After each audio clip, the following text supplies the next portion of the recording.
Bíblias no livro de Gálatas, lá no capítulo 5, mas o fruto do Espírito é amor, gozo, paz, longanimidade, benignidade, bondade, fé, mansidão, temperança. O que eu quero trazer para a igreja é que assim, nós estamos, no mundo que nós estamos hoje, a própria Bíblia já disse que nós vamos ter essa luta contra as obras da carne e o fruto do Espírito. Mas quando a gente está lendo a Bíblia, tem muitas coisas que às vezes a gente não entende, inclusive termos que a gente não entende. Então hoje, minha Diana, por favor. Hoje minha assistente, tá? Vou já. Fala, minha Diana. Normalmente, quando a gente vai estudar sobre essas coisas, fica muito difícil a gente compreender o conteúdo. E como eu normalmente começo a falar, pastor, eu não sou muito daquela pregadora. Não, eu sou muito do ensinar, do falar e do explicar. E nada melhor, principalmente quando a gente tem crianças na igreja, é a parte visual. Aí é meio estranho, a pessoa está pregando no visual, mas é assim também que a gente chega aos pequeninos. E como a gente falou hoje de manhã, eles também precisam aprender o que a Bíblia diz. Porque eles também precisam de salvação. Como nós lembramos, e a gente também já entende, já desde pequeno quando a gente está na igreja, a gente falou lá, na criação, Deus criou o homem. Ele fez o homem do pó da terra. Inclusive a nossa constituição material é feita de coisas que é do solo. A gente pode entender como elementos como fósforo, ferro, oxigênio, sódio, cálcio, potássio, tudo tem no solo. E tudo também faz parte do nosso corpo. Também coloco que nós somos imagem e semelhança de Deus. Quando Deus criou Adão e Eva, como é que era a característica do Adão e da Eva? O homem era reto, perfeito, sem pecado, santo, vivia na inocência, tinha capacidade física e intelectual, tinha autoridade, também tinha comunhão com Deus e não havia a questão da morte. Mas aconteceu o quê? O pecado. A gente pode entender que na questão do pecado, Deus colocou uma coisa diferente para o homem que ele não colocou para os outros. Enquanto ele fazia a criação, era um haja, ele deu uma ordem, para o homem não. Ele criou, ele formou e soprou o fôlego de vida. E ele deu uma coisa para a gente que ele não deu para nenhum outro animal. Ele deu uma coisa chamada livre-arbítrio. Ele nos deu o poder de escolha. E no momento em que ele nos deu o poder de escolha, quando ele criou Adão e Eva, ele só colocou assim, ó, só tem uma coisa que você não pode fazer. É comer do fruto. Aquele fruto ali você não pode, porque na hora que você comer, você vai morrer. A questão, o problema estava no fruto. A gente entende que não era do fruto, era do mandamento. O que Deus queria era, se o teu livre-arbítrio, eu estou te dando a forma de tu escolher o que tu quer, mas eu estou te dando uma única regra. Agora tu vai escolher se tu obedece ou não. O que Deus colocou com Adão e Eva era, olha, eu te criei, eu te dei do bom e do melhor, te capacitei com a imagem e semelhança minha. E ainda te dei a livre escolha. E a gente pode entender que era ele que tinha que escolher se obedecia esse mandamento ou não. E hoje, quando a gente estava estudando a questão do pecado, a gente entendeu que o surgimento do pecado não foi aqui. Aqui só foi uma continuação. Porque a gente entendeu de manhã, quando a gente estudou, o que aconteceu foi lá no céu com Lúcifer, não foi? Ele cobiçou ser igual a Deus. E aqui o que foi que ele fez com Adão? Ele instigou que Adão e Eva se tornassem semelhante a Deus. Cobiçar ser semelhante a Deus. O semelhante que a gente fala, ter o conhecimento do bem e do mal. Foi isso que ele instigou em Adão e Eva, não foi isso? Com a queda, com a questão do pecado, a gente entendeu que teve consequências. A gente já viu lá em Gênesis, teve consequências para a serpente, teve consequências para a mulher, teve consequências para o homem. E nessa consequência também para a humanidade, a gente entendeu que a sua natureza, que era semelhante ao nosso Deus, ela foi corrompida. Por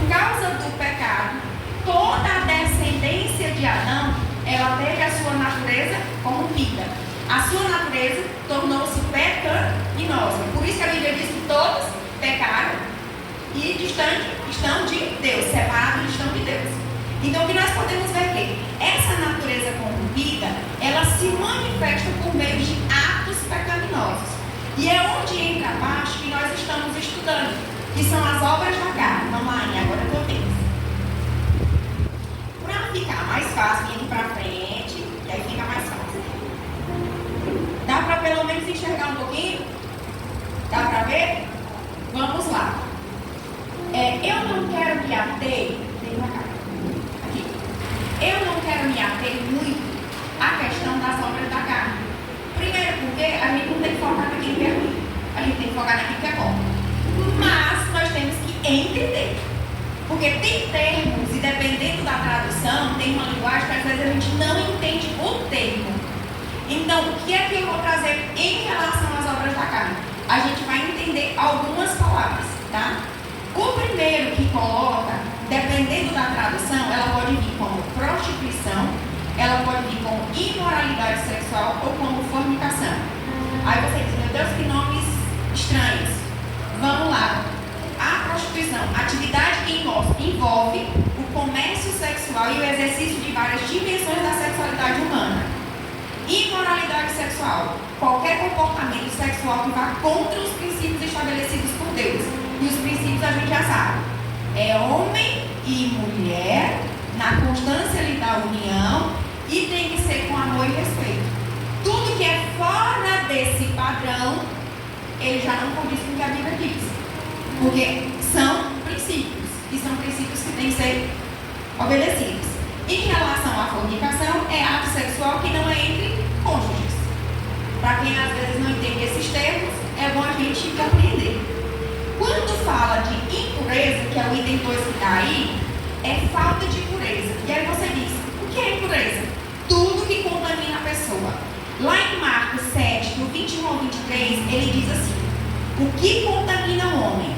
Maus pensamentos, adultérios, prostituições, homicídios, furtos, avarezas, maldades, enganos, dissolução, inveja, blasfêmia, soberba, loucura, e nós vamos para fácil, né? E tudo isso torna o homem impuro. O próximo termo se chama lascívia ou libertinagem ou ações indecentes. Tudo isso aí vai depender da tradução que você tem na Bíblia. Lascívia, propensão para a luxúria, sensualidade exagerada. Libertinagem, conduta de pessoa que se entrega imoderadamente a prazeres sexuais. E ações indecentes é obscenidade, comportamento vulgar, sem moral ou decência. Na questão da idolatria, são cultos a ídolos. Aí você só pergunta, mas a gente só leva em consideração aquelas imagens? Não. Ídolo é tudo, tudo o que você coloca ele no lugar de Deus. Isso pode ser seu filho, pode ser seu marido, pode ser sua casa, pode ser seu trabalho, pode ser qualquer coisa que você coloque como prioridade acima de Deus. Você está transformando aquilo ali em ídolo. E isso já diz o que é uma obra da carne. Em relação à feitiçaria e bruxaria, a gente já sabe que são práticas da questão de feitiços, magias e adivinhos, essas coisas assim. Inimizades é questão de ódio ou malquerência. Porfias, que é onde começam as palavras meio estranhas, né? Porfias são guerras de palavras, confrontos verbal intenso, discussões. A gente já começa a entender que são obras da carne. Rixas, estado de hostilidade entre pessoas, que são disputas. Então, a questão de brigas, contendas, rixas, porfias, tudo se enquadra como obras da carne. É por isso que a gente tem que tomar cuidado, que quando a gente está meio zangado, a gente tomar muito cuidado com as nossas atitudes. Porque também, aqui já coloco aqui nessa questão de porfias, guerra de palavras. Quantas vezes a gente começa a se exaltar e a gente começa a elevar o tom, começa a querer colocar o seu ponto de vista acima do outro, você não começa a respeitar a opinião do outro e já começa a falar coisas que vai machucar o outro. Tudo isso é quando você deixa a sua carne se sobressair ao que tem no fruto do Espírito. O oitavo, emulações ou ciúmes. Emulações, sentimento que leva o indivíduo a tentar igualar-se ou superar a outro. Ou seja, entender que você quer, digamos, obter ou ter, digamos, o ciúme de alguém sobre alguma coisa. Em relação ao nome, são iras, sentimento intenso e permanente de ódio, mágoa e rancor gerado por uma ofensa, dando origem a uma situação agressiva. A questão é, vai ter momentos que você vai ter aquele momento de raiva? Porque nós somos seres humanos, isso é normal. Agora, quando aquilo ali fica guardado no teu coração, ou aquele teu momento de raiva te faz fazer coisas que não deve, aí tu já está deixando a tua carne se sobressair.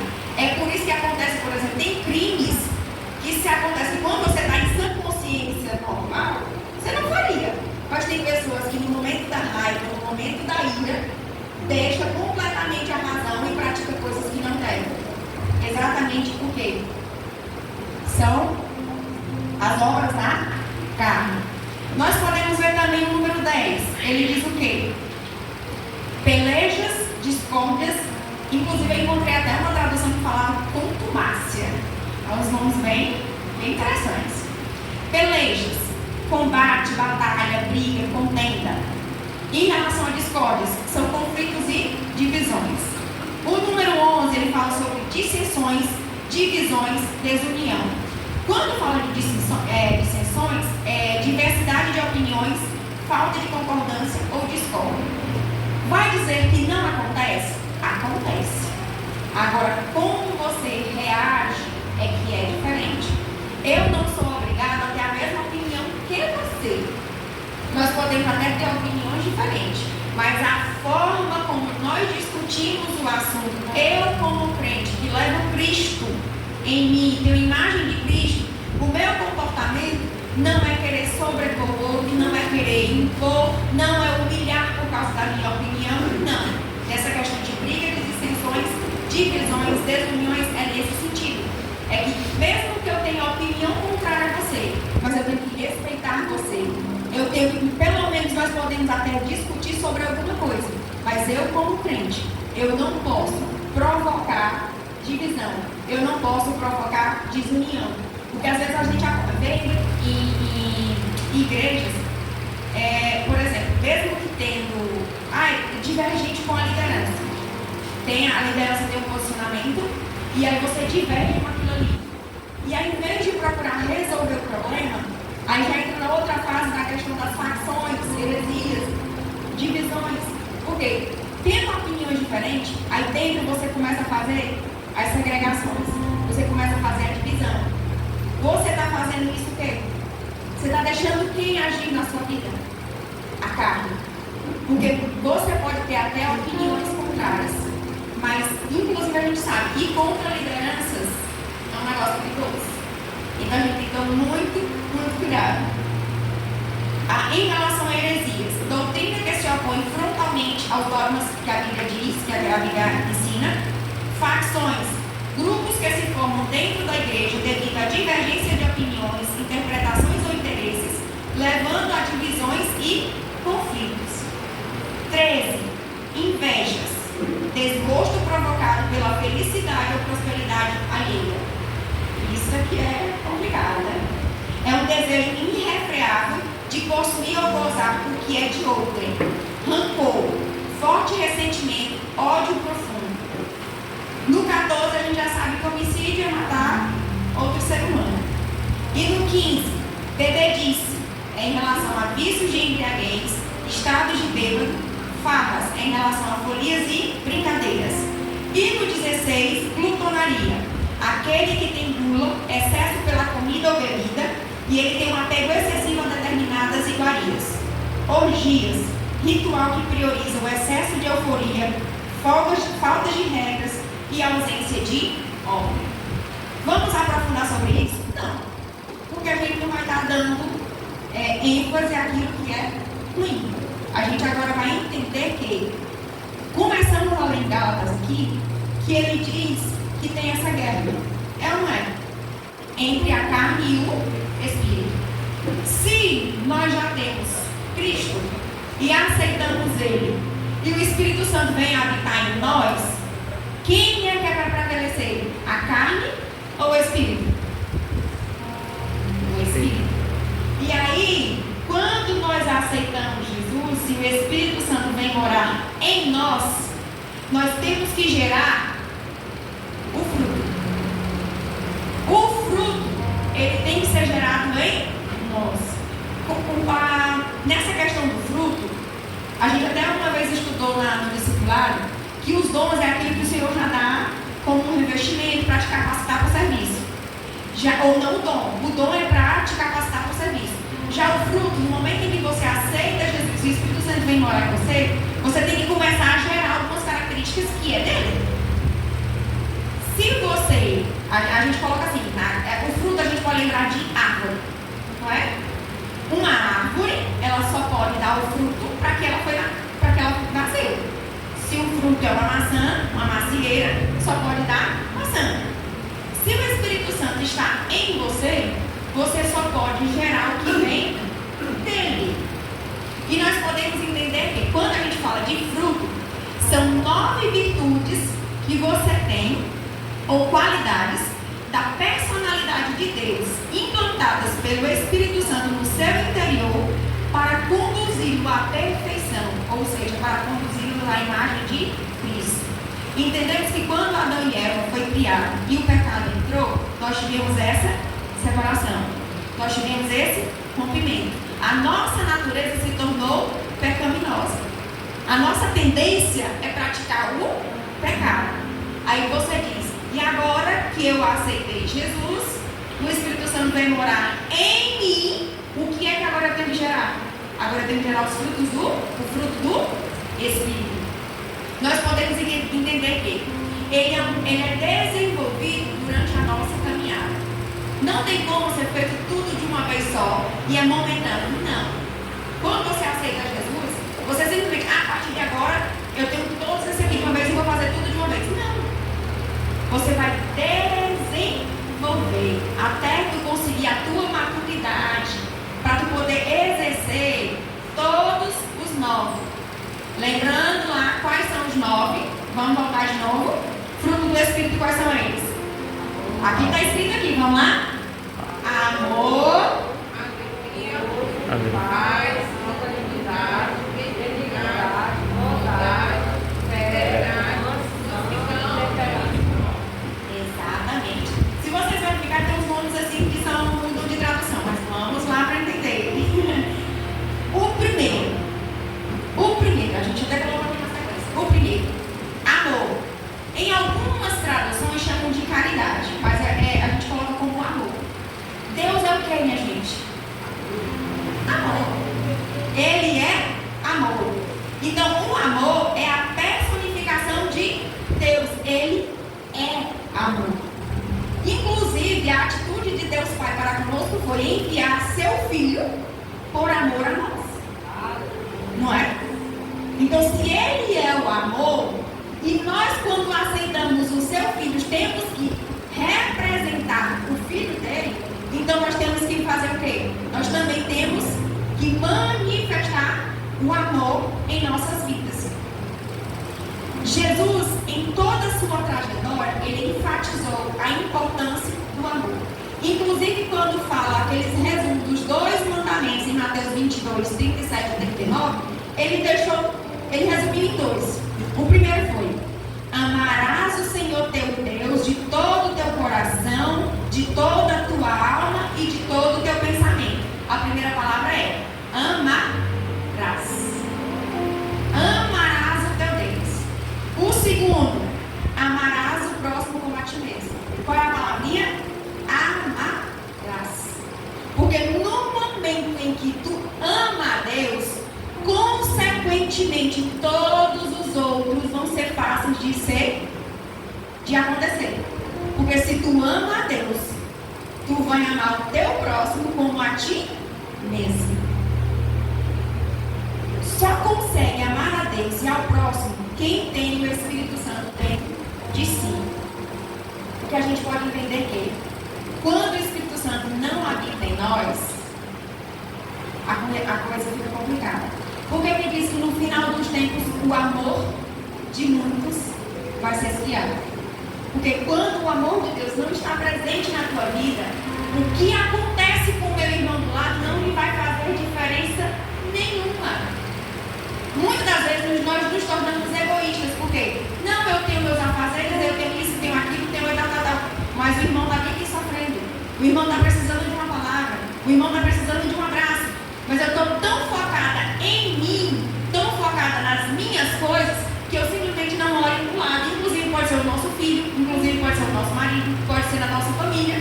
Mas eu estou tão focada em mim mesmo, que eu não estou observando o que está do lado. E aí é onde entra a questão do amor de Deus. E esse amor não é só para a minha família, para os meus conhecidos, para os meus próximos, não. É amar ao próximo como a ti mesmo. Inclusive esse amar, a gente não coloca só para a família, o próximo, aqui, lado, ou o meu conhecido. É fácil amar minha família, é fácil amar meu filho. Agora, tu amar teu inimigo, aí só Deus na causa. Aí é só o amor dele, porque é fácil? Não é. Mas quando a gente tem o Espírito Santo, é onde a gente vê, se manifesta isso. Eu vi um vídeo há muito tempo atrás, que um rapaz tinha assassinado, acho que era o filho de uma mulher. E no dia do julgamento e tal, foi perguntado para ela se perdoava ele. E aí ela falou assim, olha, eu não me lembro muito do coisa, mas no final deu de tempo que ela falou assim, eu quero que você tome o lugar do meu filho. Eu quero te amar como eu amava o meu filho, já que você matou ele, eu quero te amar no lugar dele. E aí foi quem não entendeu. E aí foram perguntar para ela. Ela falou assim, não, mas Deus me ensinou que eu tenho que amar o próximo. Mesmo ele tendo feito o que fez. Mas Deus também ainda ama ele. Eu falo assim, é muita dependência de Deus para fazer isso. Porque nós como seres humanos, eu digo uma coisa, é difícil. Agora, chegar a um ponto dessa situação é você ter convicção do amor de Deus para com o ser humano e aí se colocar nessa situação é estar realmente manifestando o fruto do Espírito em sua vida. O segundo fruto do Espírito que nós podemos entender é a alegria, mas também em algumas traduções é chamado de gozo. E nós sabemos que Deus é a única fonte de alegria. Porque nós temos alegria no mundo aí que é passageira. Uma droga pode te dar uma alegria momentânea, uma bebedeira pode te dar uma alegria momentânea, uma festa pode te dar uma alegria momentânea. Mas quando tu acaba essa passagem aí, tu vai sentir uma tristeza no teu coração. Mas quando tu tem Deus, o Espírito Santo em ti, a tua alegria, além de ser verdadeira, ela é duradoura. A alegria do Senhor não é movida por circunstâncias da vida, mas ela é a certeza da salvação. A alegria que vem de Deus dá ao seu servo um coração grato que reconhece os feitos do Senhor. A gente pode entender que mesmo nos momentos mais difíceis, mesmo nos momentos de dor, aquilo nos conforta em saber que o Senhor está ali conosco. E você terá certeza que você é salvo. Não existe maior alegria do que essa. Porque você saber que Jesus veio, morreu por você, seus pecados são perdoados e você ainda vai para o céu, é a maior alegria que o crente tem, é a certeza da sua salvação. E como é que nós podemos ter essa questão dessa alegria? É através da leitura da palavra, louvando ao Senhor e orando a Deus.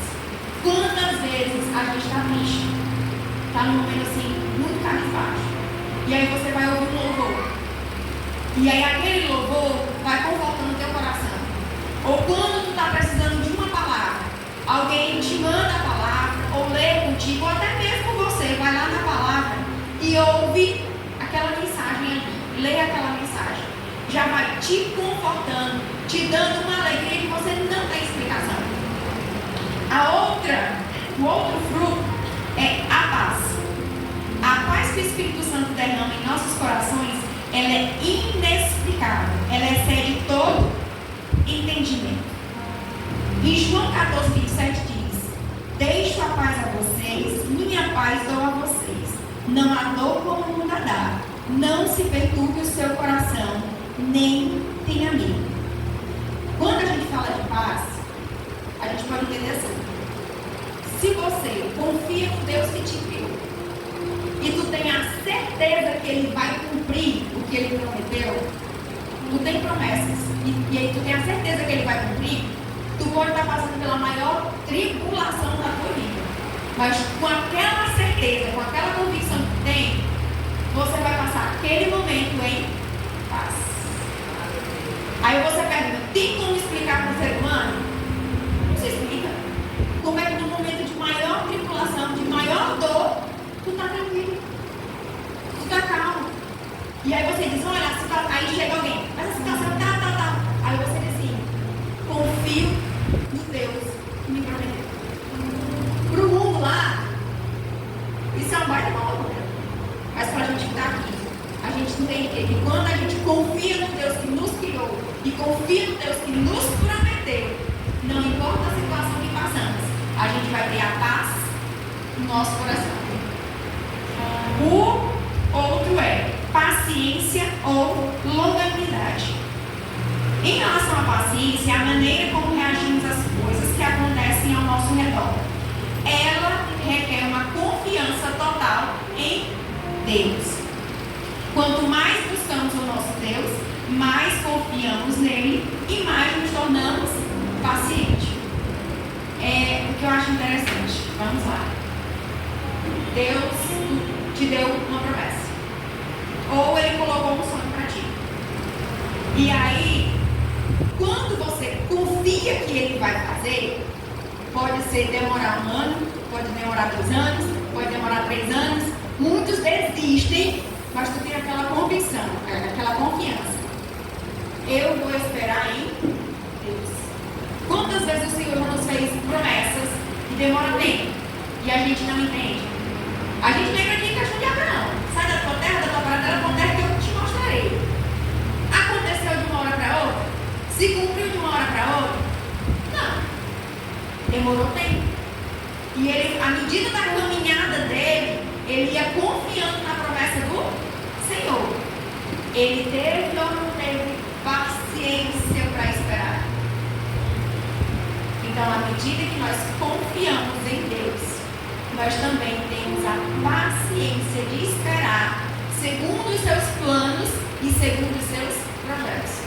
Até porque é exatamente nessa paciência aqui que quando tu tiver alguma coisa para fazer e o Senhor diz espera, é porque Ele quer que você espere.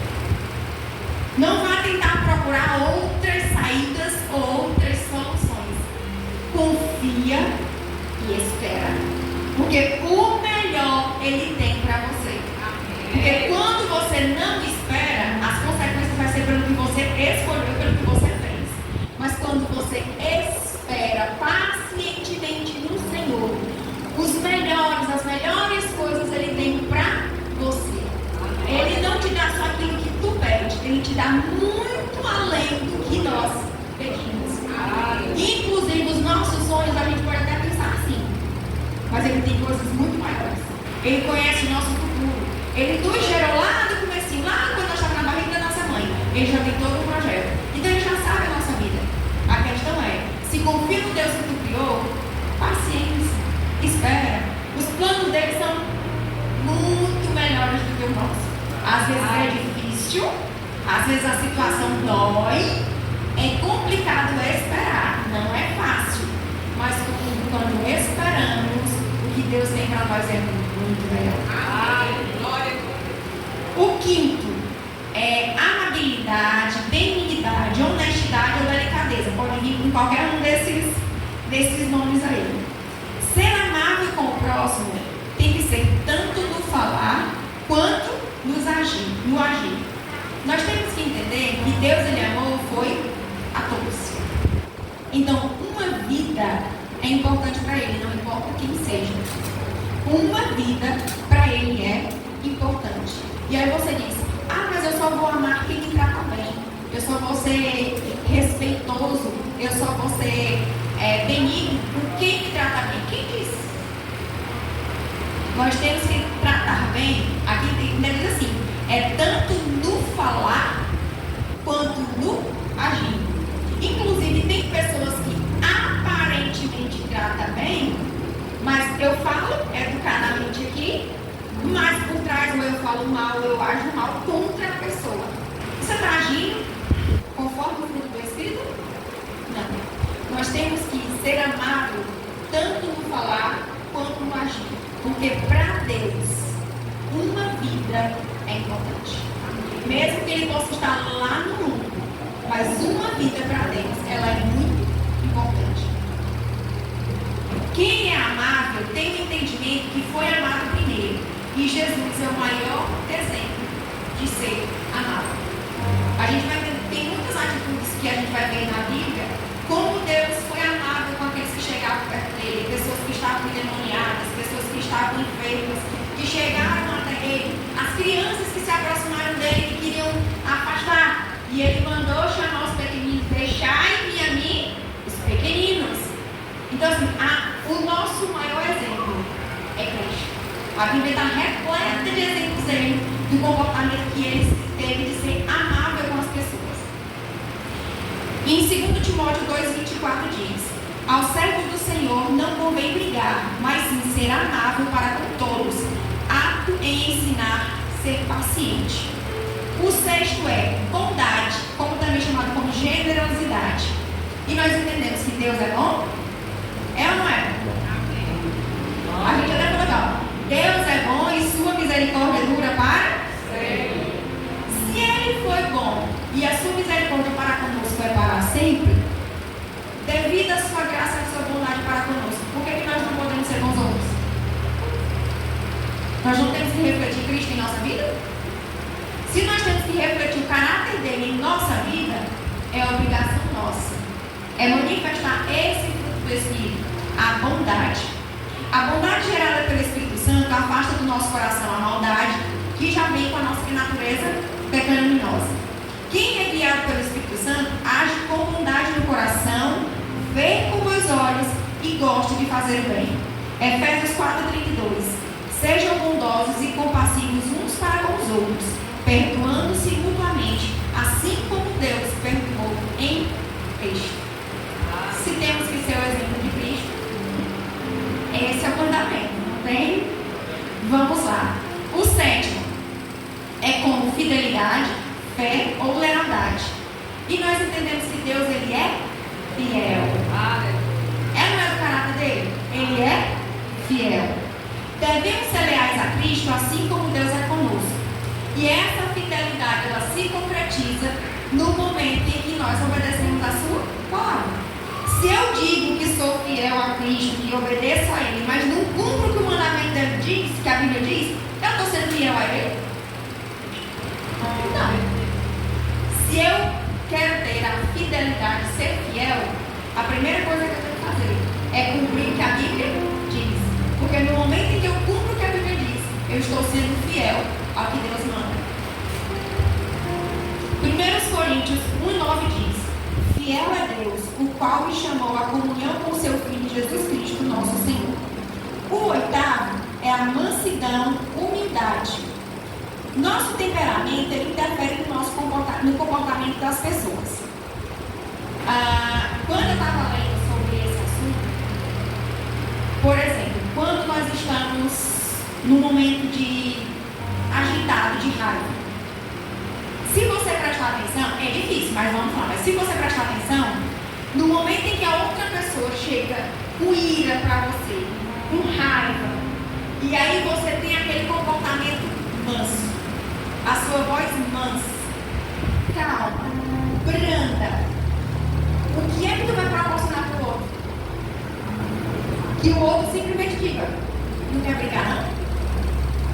Vem aquele ditado: quando um quer, dois não. Se alguém vem contra ti e tu age com mansidão, é difícil. Se alguém vem te confrontar, mas tu age com mansidão, você vai ou não vai dar brandura pro outro coração?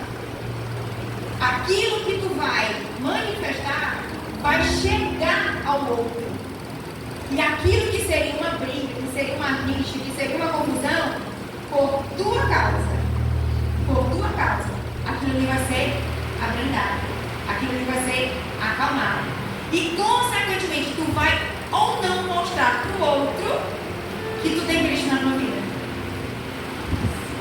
Simplesmente quando tu mostrar essa mansidão, essa tranquilidade, nesse momento de fervor, você vai estar dizendo, olha, não vou brigar. O outro vai falar, você não vai discutir. E aí você vai tentar, de forma mansa, tentar resolver o problema. E é onde nós mostramos o fruto do Espírito em nossa vida. E o que eu sempre digo, são as suas atitudes, é o seu comportamento que vai levar Cristo para outras vidas. Não adianta você falar, não adianta você pregar, não adianta você dizer mil e uma coisa. Se o teu comportamento, se a tua atitude não refletir aquilo que você disse. Então não adianta você dizer, eu tenho Cristo, eu aceitei Jesus, é isso e aquilo. Mas tu, como servo do Senhor, tu não tem esse comportamento. Porque tu não está fazendo o que tu está expressando. E na medida que você não está fazendo isso, inclusive você está prejudicando o reino. Porque várias vezes que acontece, a pessoa diz assim, mas fulano de tal diz que é crente. Ela diz que é crente, mas faz isso. Nós temos que tomar muito cuidado com o nosso comportamento. Então, aqui, se você verificar em relação ao fruto do Espírito, ele é muito no agir em nossa vida, em relação aos outros, em relação ao nosso meio social e em relação a nós mesmos. O fruto ele vai abranger todas essas áreas. Em Tito 3:2 diz, não caluniem ninguém, sejam pacíficos, amáveis e mostrem sempre verdadeira mansidão para com todos os homens. E o último que a gente pode ver é o domínio próprio ou temperança. O mundo, ele nos traz muitas tentações. Ele nos traz muitas coisas. Se nós já temos a natureza pecaminosa, com a tendência já de fazer o que é errado, nos oferece um monte de coisa. E assim, a tentação, um dia a gente estava até falando aqui, que a tentação ela não vem com coisas que tu domina, que tu é forte. Normalmente Satanás usa naquele ponto em que tu está mais fraco. Se é uma situação em que você não tem um certo controle, o que ele vai te tentar não é aquilo que tu é forte. Exemplo, se colocar para mim uma cerveja na minha frente, para mim não vai fazer diferença. Primeiro que eu nunca bebi. Segundo, não tem atração nenhuma. E eu já sei quais são as consequências, para mim não vai fazer efeito. Agora, colocar uma cerveja para quem já tem o vício da bebedice, aí tem que ter, meu filho, o domínio próprio. Aí é pedir mesmo que o Espírito Santo diga assim, Senhor, me ajuda, porque o negócio aqui tá sério. Inclusive, a gente pode tentar ver que tem situações que a gente mesmo pode controlar. Mas tem situações tão graves, tão complicadas, que se não for o Espírito Santo agir em sua vida, tu não tem como correr daquilo ali. É por isso que nós temos que estar tendo que procurar exercer o fruto do Espírito em nossa vida cotidianamente. Buscar e exercê-lo todos os dias. E onde entra o que a gente colocou? É uma luta diária entre a carne e o Espírito. E é onde chega a questão que nós estamos querendo dizer. Quando nós estamos bem alimentados, nós vamos ter ou não vamos ter força para resistir? Se você, como ser humano, precisa comer e se alimentar, para você poder trabalhar no seu dia a dia. Isso é natural. Agora a questão é, se o teu espírito não está alimentado, como é que ele vai sobrepor contra as obras da carne? Porque nós já temos a natureza pecaminosa que nós estamos contaminados. Mas se o nosso espírito não está fortalecido, como é que primeiro nós vamos manifestar? E segundo, como é que nós vamos resistir às obras da carne? A pergunta que eu deixo hoje é: quem nós estamos alimentando mais? A nossa carne ou o nosso espírito?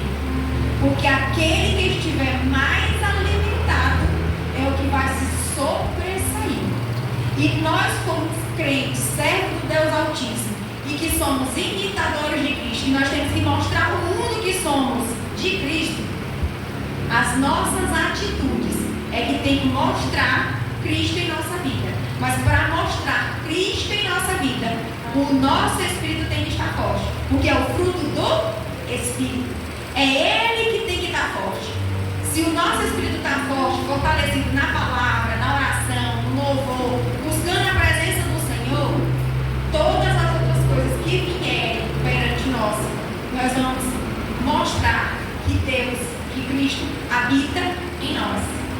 E aí a pergunta que eu deixo é: quem você está alimentando mais? A sua carne ou o seu espírito?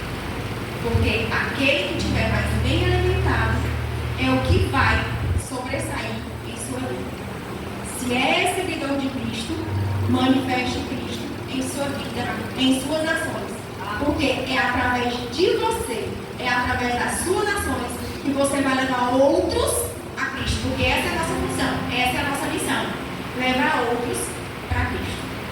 Amém.